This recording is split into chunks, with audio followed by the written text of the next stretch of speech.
warahmatullahi wabarakatuh. A'udzubillahi minasyaitonirrajim. Bismillahirrahmanirrahim. Alhamdulillahirabbil alamin. Asyhadu an la ilaha illallah. Asyhadu anna Muhammadan abduhu wa rasuluhu la nabiyya ba'da. Allahumma shalli ala sayyidina Muhammad wa ala ali sayyidina Muhammad. Ibadallah, ittaqullah tuqatih wa la tamutunna illa wa antum muslimun. Wa qala ta'ala fi kitabil karim, a'udzu billahi minasyaitonir rajim. Bismillahirrahmanirrahim.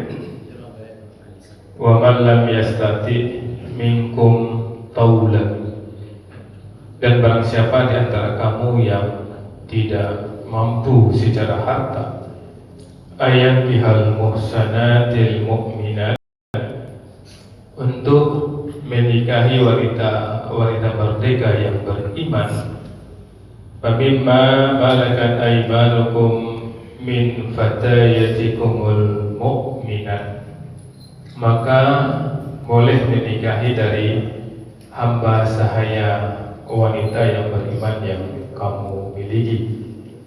Wallahu a'lamu bi imanikum, dan Allah lebih mengetahui tentang keimananmu. Ba'dukum min ba'din, sebagian kamu adalah dari sebagian yang lain. Fankihuhunna bi izni ahlihinna, maka nikahilah mereka dengan izin keluarga atau tuan mereka. Wa atauhunna ujurahunna bil ma'ruf, dan berilah mereka mahar dengan cara yang patut. Musanatin ghaira musafihat, dalam keadaan mereka menjaga kehormatannya, bukan berzina. Wala mutakizatil ahda, dan bukan pula yang mengambil laki-laki simpanan. Faiza musina fa'in ataina bifahisah, apabila mereka telah menikah kemudian melakukan perbuatan keji, fa'alaihinna nisfu ma 'alal musanati min azab, maka atas mereka separuh hukuman dari hukuman wanita-wanita merdeka. Zalika liman khasyiral anata minkum, yang demikian itu bagi orang yang takut terjerumus dalam dosa di antara kamu. Wa antasbiru khairul lakum, dan bersabarlah, tidak menikahi budak itu lebih baik bagimu. Wallahu ghafurur rahim, dan Allah Maha Pengampun lagi Maha Penyayang. Al-Quran surat An-Nisa ayat 24. Bapak-bapak, ibu serta anak soleh dan soleha yang kami banggakan, alhamdulillah bersyukur kita kepada Allah, kembali dengan izin dan rahmat Allah kita mampu hadir dan meninggalkan aktivitas kita hadir di masjid ini. Tentu kita berharap Bapak Ibu, ibadah apapun yang kita kerjakan benar-benar bernilai takwa, karena memang itulah tujuan dari ibadah.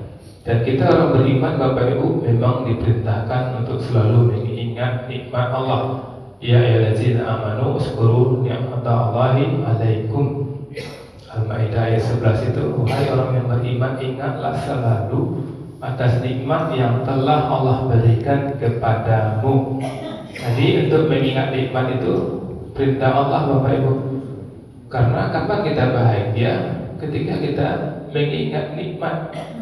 Maka ibu hari ini bahagia, jangan sedih-sedih, jangan gundah gulana. Karena orang beriman itu wala khaufun 'alaihim wala hum yahzanun. Orang beriman itu tidak ada sedih-sedih, tidak ada trauma masa lalu, dan tidak ada ketakutan dengan masa depan Bapak Ibu. Lah sampai ketika tua, Pak kok menentu dulu ya, Pak kok menentu dulu ya, Pak anakmu nanti ya, tidak seperti itu Bapak Ibu.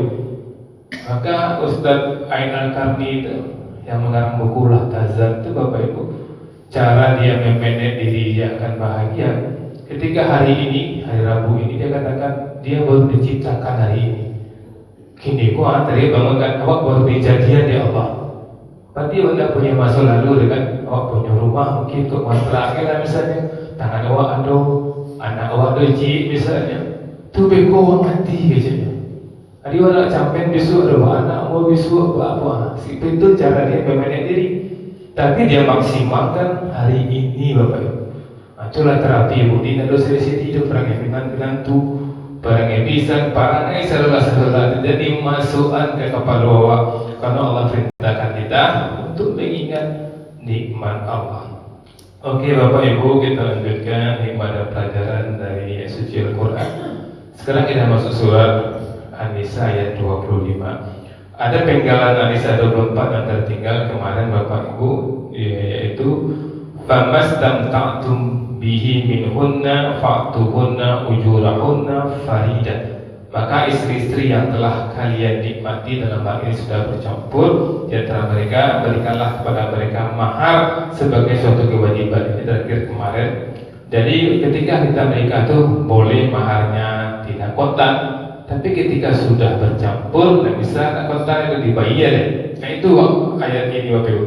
Tapi itulah hebatnya Allah Bapak Ibu. Wala yunaha alaikum fima taradaitum bihi min ba'di faridah. Dan tidak ada dosa bagi kalian terhadap sesuatu yang telah kalian saling rela. Ini kalau saling rela, biar ada lebih tidak biar mahal, ada ikhlas. Kuliah rupanya Bapak Ibu. Tapi innallaha kana alimun hakima. Allah tahu sesungguhnya Allah Maha mengetahui lagi Maha bijaksana. Kau untuk laki-laki kau istri memang tidak biar kalau ada mahal biar ada. Cuma memang tidak ada itu Pak. Allah Maha mengetahui lagi Maha bijaksana. Itu penggalan di ayat 4. Kita lihat ayat berikutnya Bapak Ibu.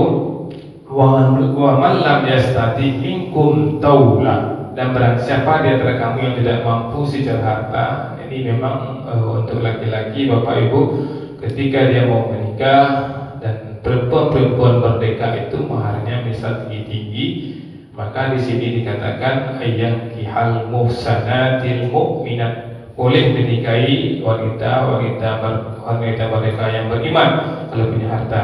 Wallahu a'lamu bi imanikum, dan Allah lebih mengetahui tentang imanmu. Jadi ini Bapak Ibu masih bercerita tentang zaman yang ketika yang turun perbudakan masih ada Bapak Ibu. Jadi jangan dikatakan pula bahwa Islam membenarkan perbudakan, tidak. Karena Islam itu hadir ketika itu kebiasaan perbudakan itu masih ada. Maka ayat ini turun untuk saat itu, diamalkan ketika itu Bapak Ibu. Karena untuk sekarang tidak ada lagi perbudakan. Maka Allah mengatakan di sini, dan barang siapa di antara kamu yang tidak mampu secara harta, yang dihal muhsinat mu'minat, untuk menikahi wanita merdeka. Jadi kalau wanita merdeka itu tinggi-tinggi maharnya Bapak Ibu. Maka Allah mengatakan wallahu a'lamu bi imanikum, dan Allah lebih mengetahui tentang keimanan. Allah tahu mana iman awak, tidak bisa awak menikah wanita merdeka. Maka Allah mengatakan ba'dukum min ba'din, sebagian kamu adalah dari sebagian yang lain. Di semua sama ya dalam agama dan kemanusiaan. Jangan merasa sombong untuk menikahi mereka. Awak menikahi budak itu Bapak Ibu. Fankihuhunna bi isni ahlihinna, maka nikahilah mereka dengan izin keluarga mereka. Wa atuhunna ujurahunna bil ma'ruf, dan berilah mereka mahar dengan cara yang patut. Dia tetap diberi mahar walaupun itu bukan wanita yang merdeka. Musanatin ghaira musafihina wala mutakhizatil ahda, menjaga kehormatan, bukan berzina terang-terangan dan bukan yang mengambil simpanan. Jadi ya walaupun budak Bapak Ibu, tetap budak yang diseleksi, dan sembarang budak loh Bapak Ibu. Wa antasbiru khairul lakum, dan bersabarlah lebih baik bagimu. Kalau seandainya kita meragukan budak-budak itu dengan keimanannya, wa antasbiru khairul, bersabar, sabarlah dulu, carilah rezeki dulu, carilah wanita merdeka. Wallahu ghafurur rahim, dan Allah Maha Pengampun lagi Maha Penyayang.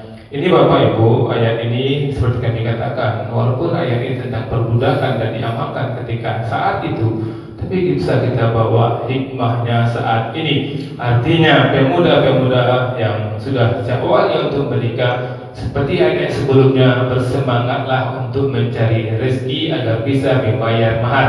Kemudian Allah katakan di sini, ketika kita pemuda memang tidak sanggup lagi misalnya untuk menahan diri kita sebagai pemuda biasa, standar pemuda kebanyakan yang tidak tahan, maka jangan pilih-pilih manusia lain. Kan untuk ayatku wanita budak pun dakwah daripada tidak ada membayar mahar wanita merdeka. Di bawah ayat ini dan pilih-pilih bana lain wala sagitu maka mesti sama si A si B si C sama si D lah kok miskin nanyo kok tak pandang nanyo ini mahar terserah bayar tak ada asal jangan niatnya untuk maaf risiko dikatakan berzina hanya untuk kesenangan-senangan saya. Itulah hikmah yang bisa kita ambil Bapak Ibu. Mudah-mudahan bisa kita pahami dan bisa kita amalkan dan bisa kita maklumi apa yang terjadi di sekitar kita. Itu saja, dan izin Bapak Ibu Sabtu besok kami tidak hadir di sini karena ada kegiatan di luar. Itu saja, sekali lagi banyak maaf. Assalamualaikum warahmatullahi wabarakatuh. Waalaikumsalam.